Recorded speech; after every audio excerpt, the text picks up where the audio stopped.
ಇನ್ನುಳಿದಂತೆ ಸದನದಲ್ಲಿ ಹಲವಾರು ವಿಚಾರಗಳ ಬಗ್ಗೆ ಚರ್ಚೆ ಆಯಿತು. ಉತ್ತರ ಕರ್ನಾಟಕದ ಅಭಿವೃದ್ಧಿ ವಿಚಾರವಾಗಿಯೂ ಕೂಡ ಚರ್ಚೆಗಳು ನಡೀತು. ಇನ್ನೊಂದು ಕಡೆ ಕೃಷ್ಣ ಬೈರೇಗೌಡ ಅವರ ವಿರುದ್ಧವೂ ಕೂಡ ಭ್ರಷ್ಟಾಚಾರದ ಆರೋಪವನ್ನು ಕೂಡ ಮಾಡಲಾಯಿತು. ಚಲವಾದಿ ನಾರಾಯಣ ಸ್ವಾಮಿ ಅವರು ಸಾಕಷ್ಟು ಹರಿಹಾಯ್ದರು, ಕೆಲವೊಂದಷ್ಟು ವಿಚಾರಗಳನ್ನ ಇಟ್ಕೊಂಡು. ಇದೇ ಸಂದರ್ಭದಲ್ಲಿ ಉತ್ತರ ಕೊಡ್ತಾ ಇದ್ದ ಡಿ.ಕೆ. ಶಿವಕುಮಾರ್ ಗ್ಯಾರಂಟಿಗಳ ಬಗ್ಗೆ ಪ್ರಸ್ತಾಪ ಮಾಡಿದ್ರು. ನಮ್ಮ ಕಾಂಗ್ರೆಸ್ ಸರ್ಕಾರ ಗ್ಯಾರಂಟಿಗಳನ್ನ ಕೊಟ್ಟಿದೆ, ಆ ಗ್ಯಾರಂಟಿಗಳನ್ನ ನಿಭಾಯಿಸ್ಕೊಂಡು ಹೋಗ್ತಾ ಇದೀವಿ. ನಮ್ಮ ಗ್ಯಾರಂಟಿಗಳನ್ನ ನೀವು ಕಾಪಿ ಮಾಡಿ ಬೇರೆ ಬೇರೆ ಸ್ಟೇಟ್ಗಳಲ್ಲಿ ಎಲೆಕ್ಷನ್ಸ್ ಅನ್ನ ಗೆಲ್ತಾ ಇದ್ದೀರಾ ಅನ್ನುವಂಥ ಒಂದು ಮಾತುಗಳನ್ನ ಕೂಡ ಹೇಳಿದ್ರು. ಒಟ್ಟಿನಲ್ಲಿ ಸದನದಲ್ಲಿ ಇವತ್ತು ಯಾವೆಲ್ಲ ವಿಚಾರವಾಗಿ ಬೇರೆ ಬೇರೆ ಅಂಶಗಳು ಯಾವ್ಯಾವೆಲ್ಲ ಚರ್ಚೆಗೆ ಬಂದ್ವು ಬನ್ನಿ ನೋಡೋಣ. ಏನಂದ್ರೆ ನಾವೇನಾದ್ರು ಜೀರೋವರಿ ತಂದು ಕೊಟ್ರೆ ಇದು ವ್ಯಾಪ್ತಿಗೆ ಬರಲ್ಲ, ಇದು ಮೊನ್ನೆ ನಡೆದಿತ್ತು. ಒಂದ್ ನಿಮಿಷ ಇರ್ರಿ, ತಾಳ್ಮೆಯಿಂದ ಕೇಳಿ ಸ್ವಾಮಿ, ನಿಮ್ದೆಲ್ಲ ಕೇಳಿದ್ವಿ ನಾವು. ನಿನ್ನಂತವ್ರಿಗೆ ಯಾವ ಅನ್ಸೋದ್ರ ಮಗನೇ ನಾನು ಉತ್ತರ ಕರ್ನಾಟಕದವನಿಂದ ತಿಳಿದು ಪೀಠಕ್ಕೆ ಅಪಮಾನ ಇದು. ಸರ್ಕಾರ ಸತ್ತು ಹೋಗಿದೆ ಎಂದ ಛಲವಾದಿ ನಾರಾಯಣ ಸ್ವಾಮಿ. ಈ ಜನರಿಗೆ ದ್ರೋಹ ಮಾಡಿರ್ತಕ್ಕಂಥ, ಅನ್ಯಾಯ ಮಾಡಿರ್ತಕ್ಕಂಥ ಈ ಸರ್ಕಾರ ಸತ್ತು ಹೋಗಿರ್ತಕ್ಕಂಥ ಸರ್ಕಾರ ಇದು.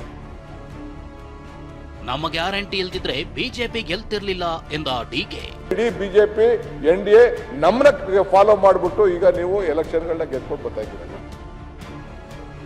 ಶಿಕ್ಷಣ ಸಚಿವರು ರೈತರ ಮಧ್ಯೆ ವಾಗ್ವಾದ, ಭಾರಿ ಪ್ರೊಟೆಸ್ಟ್. ನಮ್ಮ ಮೇಲೆ ಹಲ್ಲೆ ಮಾಡ್ತಿದ್ದಾರೆ. ಬಜೆಟ್ನಲ್ಲಿ ಕೇಂದ್ರ ಘೋಷಿಸಿದ ಅನುದಾನವೇ ಬಿಡುಗಡೆಯಾಗಿಲ್ಲ. ನಮ್ಮ ಗ್ಯಾರಂಟಿ ಇಲ್ದಿದ್ರೆ ಚುನಾವಣೆಯಲ್ಲಿ ಬಿಜೆಪಿ ಗೆಲ್ತಿರ್ಲಿಲ್ಲ ಅಂತ ಸದನದಲ್ಲಿ ಡಿಸಿಎಂ ಡಿಕೆ ಕಿಡಿಕಾರಿದ್ರು.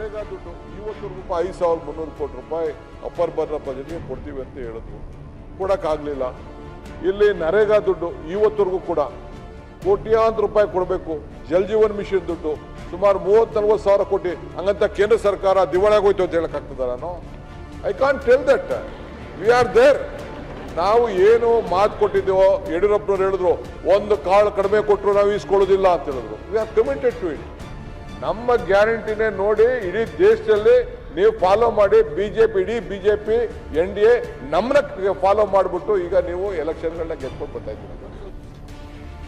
ಸದನ ಅನ್ನೋದು ಸಿದ್ದು ಡಿಕೆ ಗ್ಯಾಂಗ್ ಆಗಿದೆ ಅಂತ ವಿಪಕ್ಷ ನಾಯಕ ಆರ್ ಅಶೋಕ್ ಕೆಂಡ ಕಾರಿದ್ರು. ಇಲ್ಲಿ ಸದನದಲ್ಲಿ ಬಂದಿರುವಂತ ಮಂತ್ರಿಗಳು ಯಾರಾಗ ಒಟ್ಟಾಗಿ ಯಾರು ಗೊತ್ತಿಲ್ಲ, ಎಲ್ಲ ಡಿವೈಡೆಡ್ ಆಗಿದ್ದಾರೆ. ಗ್ರೂಪ್ ಒಳಗಡೆನೂ ಗ್ರೂಪ್. ಡಿ.ಕೆ. ಶಿವಕುಮಾರ್ ಬರ್ತಾರೆ, ಅವ್ರಿಗೆ ಒಂದಷ್ಟು ಜನ MLA ಹತ್ರ ಮಾತಾಡ್ತಾರೆ. ಸಿದ್ದರಾಮಯ್ಯ ಕರೆಸ್ತಾರೆ ಒಂದು MLA. ಇಲ್ಲಿ ಲಾಂಜಕ್ಕೆ ಬಂದ್ರೆ ಡಿ.ಕೆ. ಗ್ಯಾಂಗ್ ಒಂದ್ ಕಡೆ, ಅವ್ರ ಗ್ಯಾಂಗ್. ಏನ್ ಸದನನ ಇದು?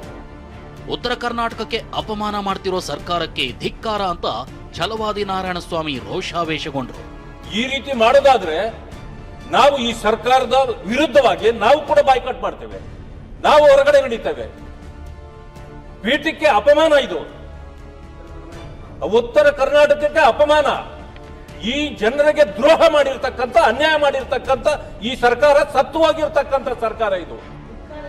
ಈ ಸರ್ಕಾರಕ್ಕೆ ಧಿಕ್ಕಾರ ಹೇಳಬೇಕು. ಇಡೀ ಜನ ಇಲ್ಲಿ ಬಂದಿರತಕ್ಕಂಥ ಜನರು ಇವತ್ತು ಉತ್ತರ ಕರ್ನಾಟಕದ ಜನರಿಗೆ ಅಪಮಾನ ಮಾಡಿದ್ದಾರೆ. ನಮ್ದು ನಾವು ಧಿಕ್ಕಾರ ಹಾಕಿ ಈ ಸರ್ಕಾರಕ್ಕೆ ಧಿಕ್ಕಾರ ಹಾಕಿ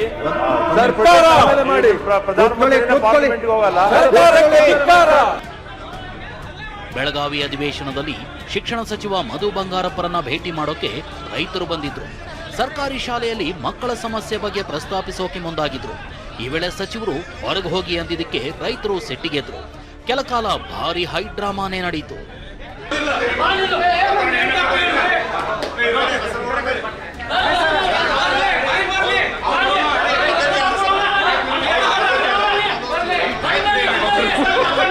ಕರ್ನಾಟಕದಲ್ಲಿ ಕನ್ನಡ ಶಾಲೆ ಹಾಳು ಮಾಡ್ತಾ ಇದ್ದಾರೆ. ನಮ್ಮ ಊರಲ್ಲಿ ಕನ್ನಡ ಶಾಲೆಯಲ್ಲಿ, ಪ್ರಾಥಮಿಕ ಶಾಲೆಯಲ್ಲಿ ಇವತ್ತಿಗೂ ಟಾಯ್ಲೆಟ್ ಇಲ್ಲ ಹೆಣ್ಣು ಮಕ್ಕಳಿಗೆ, ಗಂಡು ಮಕ್ಕಳಿಗೆ. ಆ ವಿಷಯವನ್ನ ಸಚಿವರಿಗೆ ಹೇಳಕ್ ಬಂದ್ರ ನಮ್ಮ ಮೇಲೆ ಹಲ್ಲೆ ಮಾಡ್ತಿದ್ದಾರೆ. ಆದ್ರೆ ಬಿಜೆಪಿ ಉಚ್ಚಾಟಿತ ಶಾಸಕ ಯತ್ನಾಳ್ ಬಿಜೆಪಿಯವರು ಮಾತಾಡೋಕೆ ಭಯ ಪಡ್ತಿದ್ದಾರೆ. ನಾನ್ ಬಗ್ಗೋ ಮಗ ಅಲ್ಲ ಅಂದ್ರು. ಇವರು ಡಿ.ಕೆ. ಶಿವಕುಮಾರ್ ವಿರುದ್ಧ ಮಾತಾಡೋದು ಧೈರ್ಯ ಇಲ್ಲ, ಸಿದ್ದರಾಮಯ್ಯ ವಿರುದ್ಧ ಮಾತಾಡೋದು ಧೈರ್ಯ ಇಲ್ಲ. ಇವ್ರು ಏನೇ ಮಾತಾಡಕ್ ಹೋದ್ರೆ ನಿನ್ ಫೈಲ್ ತೆಗಿಲ್ಲ ಅಂತ ಕೇಳ್ತಾನ ಡಿ.ಕೆ. ಶಿವಕುಮಾರ್ ಓಪನ್ ಸದನದಾಗ. ಹಿಂಗಾಗಿ ಮಾತಾಡೋದಿಲ್ಲ ಅಂದ್ಮ್ಯಾಗ ಯಾಕೆ ಉಳಿದಿರತ್ತೆ? ಈಗ ನನಗೂ ಮಾತಾಡಕ್ ಬಂದ ಡಿ.ಕೆ. ಶಿವಕುಮಾರ್, ನಿನ್ನಂತವ್ರಿಗೆ ಯಾವ ಅನ್ಸೋದ್ರ ಮಗನೇ ನಾನು ಉತ್ತರ ಕರ್ನಾಟಕದವನಿಂದ ತಿಳಿದು. ಇಲ್ಲಾಂದ್ರೆ ಇವ್ರು ಹಿಂಗೆ ಧಮಕಿ ಕೊಡ್ತಾರೆ ನಮಗೆಲ್ಲ. ನನಗೂ ಧಮಕಿ ಕೊಟ್ರು. ಮತ್ತೊಂದ್ ಕಡೆ ಅನುದಾನ ಕೊರತೆಯಿಂದ ಹುಬ್ಬಳ್ಳಿ ಧಾರವಾಡ ಪಾಲಿಕೆ ನಲುಗಿ ಹೋಗಿದೆ. ಸಚಿವ ಸಂತೋಷ್ ಲಾಡ್ ಸಮ್ಮುಖದಲ್ಲಿ ಸಿದ್ದರಾಮಯ್ಯರನ್ನ ನಿಯೋಗ ಭೇಟಿ ಮಾಡೋಕೆ ಪ್ಲಾನ್ ಮಾಡಿದೆ. ಪಾಲಿಕೆಗೆ ಸರ್ಕಾರದಿಂದ ಬರಬೇಕಾದ 300 ಕೋಟಿ ರೂಪಾಯಿ ಅನುದಾನ ಇನ್ನೂ ಬಾಕಿ ಉಳಿದಿದೆ. Bureau report, TV9. ಇನ್ನು ಇವತ್ತು ಸಿಎಂ ಸಿದ್ದರಾಮಯ್ಯವರು ಸದನಕ್ಕೆ ಗೈರಾಗಿದ್ರು. ಕಾರಣ ಅಂತ ಹೇಳಿದ್ರೆ ಅವರಿಗೆ ಹುಷಾರಿಲ್ಲ. ಅವರ ಆರೋಗ್ಯದಲ್ಲಿ ಏರುಪೇರಾದ ಕಾರಣದಿಂದಾಗಿ ಅವರು ಸರ್ಕ್ಯೂಟ್ ಹೌಸ್ನಲ್ಲೇ ಇವತ್ತು ವಿಶ್ರಾಂತಿ ಪಡೆದ್ರು. ಇನ್ಫ್ಯಾಕ್ಟ್ ಸರ್ಕ್ಯೂಟ್ ಹೌಸ್ಗೆ ಇವತ್ತು ರಮೇಶ್ ಜಾರಕಿಹೊಳಿ ಅವರು ಕೂಡ ದಿಢೀರನೆ ಆಗಮಿಸಿದ್ರು. ಸಾಕಷ್ಟು ಜನ ಆಶ್ಚರ್ಯ ವ್ಯಕ್ತಪಡಿಸಿದ್ರು. ರಮೇಶ್ ಜಾರಕಿಹೊಳಿ ಅವರು ಯಾಕೆ ಬಂದಿದ್ದಾರೆ ಸಿಎಂರನ್ನ ಭೇಟಿ ಮಾಡೋದಕ್ಕೆ ಅಂತ ಹೇಳಿ. ಅದಾದ ನಂತರ ಮಾತನಾಡಿದ್ರು, ಏನಿಲ್ಲ ಅವರಿಗೆ ಹುಷಾರಿಲ್ಲ ಅಂತ ಹೇಳಿದ್ರು, ಹಾಗಾಗಿ ನೋಡ್ಕೊಂಡು ಮಾತಾಡ್ಸ್ಕೊಂಡು ಹೋಗೋಣ ಅಂತ ಬಂದೆ ಅಂತ ರಮೇಶ್ ಜಾರಕಿಹೊಳಿ ಅವರು ಹೇಳಿದ್ರು. ಅದಾದ ನಂತರ ಸಚಿವ ಭೈರತಿ ಸುರೇಶ್ ಅವರು ಕೂಡ ಭೇಟಿ ನೀಡಿದ್ರು. ಯತೀಂದ್ರ ಸಿದ್ದರಾಮಯ್ಯ ಅವರು ಕೂಡ ಹೋಗಿ ಸಿದ್ದರಾಮಯ್ಯ ಅವರ ಆರೋಗ್ಯ ವಿಚಾರಿಸಿದ್ದಾರೆ. ಸಚಿವ ಭೈರತಿ ಸುರೇಶ್ ಅವರು ಕೂಡ ಮಾತಾಡಿದ್ದಾರೆ. ಇಲ್ಲ, ಸಿದ್ದರಾಮಯ್ಯ ಅವ್ರಿಗೆ ಅಂಥದ್ದೇನು ಹೆಚ್ಚು ತೊಂದರೆ ಆಗಿಲ್ಲ, ಅವ್ರಿಗೊಂದು ಸ್ವಲ್ಪ ಅನಾರೋಗ್ಯ ಕಾಡ್ತಿದ್ದರಿಂದಾಗಿ ಅವ್ರು ರೆಸ್ಟ್ ಮಾಡ್ತಾ ಇದ್ದಾರೆ ಅಂತ ಹೇಳಿದ್ರು.